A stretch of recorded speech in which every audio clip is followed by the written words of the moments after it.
қоқысқа тастапты ғой, бөтелке. Кезінде кола болып едің ғой, несін сұрайсың? Ішімдегі сусынды ішіп мәз болды. Дос болған соң адамдар қайтсын? Соны айтсаңшы, кезінде дүкенде жарқырап тұрғанда адамдардың сүйікті сусыны едің. Ал міне қарашы, ешкімге керегің де болмай қалыпты. Иә, кезінде шығарған зауытта мені жуып, шайып, напилеп өсірген еді. Сосын сусынға толтырып, дәмді етіп, қызықтыратынға етті. Ал енді міне жағдайым осы. Сенде сусын болды ғой. Көпіріп адамдарға қуаныш сыйладың, ал мені қымбат бағаға сатып алып көп ойланды.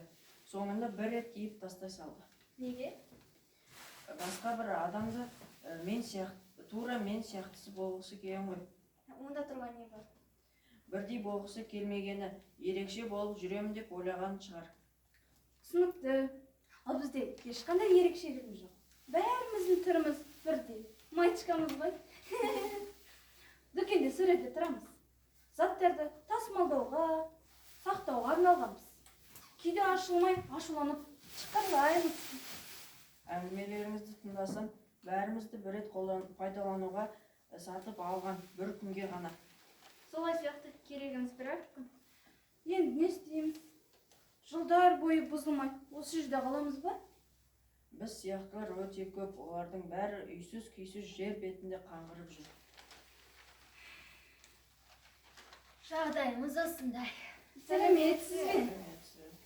Сендер тек қана адамдардың сыртқы қажеттілігіне арналғансыңдар ғой. Химикаттардан, синтетика мен пластиктен жасалғансыңдар. Ал менше, мені неге тастайды? Маған кеткен еңбек орасан зор емес пе? Адамдар тер төгіп, шаң жұртпай, құрметтеп, қасиеттеп өсіреді. Қазақтар нанды қасиетті деп дастарханның төріне қойған. Өмірден алатын орын ерекше еді. Осындай жағдайға түскен маған өте ауыр. Иә, дұрыс айтасыз. Біз сізге арнайы баратынбыз, дұрыс айтасыз. Өзімді адамдарға көп пайда әкелемін, дәрумендермен әрлендіремін деп армандаушы едім. Сатып алды да ұмытты. Содан ауырып, көгере бастадым.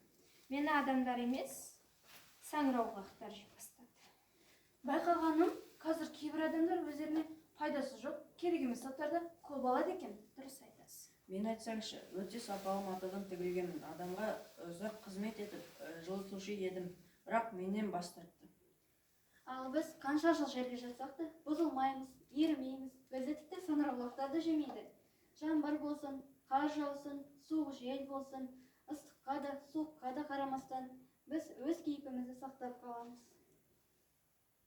Иә, сіздерді әлі де пайдалануға болады, бірақ мен бұзылсам, еш нәрсе де істей алмайды. Сіздерді қанша уақыт сақтауға болады? Біз нағыз табиғи өніміз, өте дәмдіміз. Бізді көп уақыт сақтауға болмайды. Бірақ нанның қадірін білген адам қоқысқа тастамайды, балғын күйінде жейді, ал қалып қалса қытырлақ нан жасайды. Кейде мұздатқышқа салып қояды. Кеуіп кетсек, әртүрлі тағамдарға қосады. Сізді тастаған дұрыс болмапты. Иә. Ойлаңыздаршы, болашақта біз осылай көбейетін болсақ, бүкіл әлемді жаулап аламыз.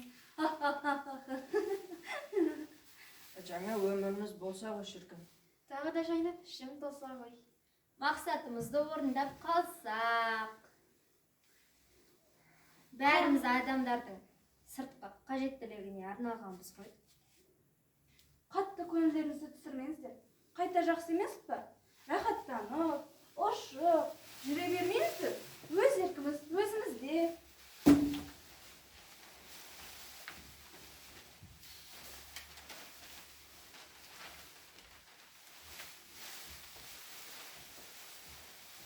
Жаңадан жаңалық шығыпты дейді.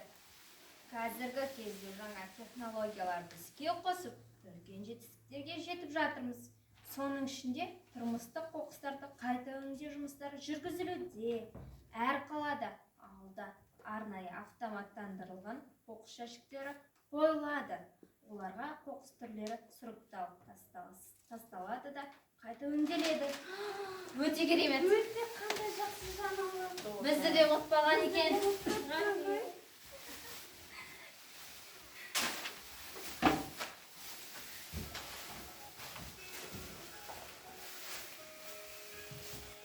Ал менен қала, көшеме іздедік ей оны ғана, ауыл менен қала галактикада ма, қоқыс деген енді табыла ма?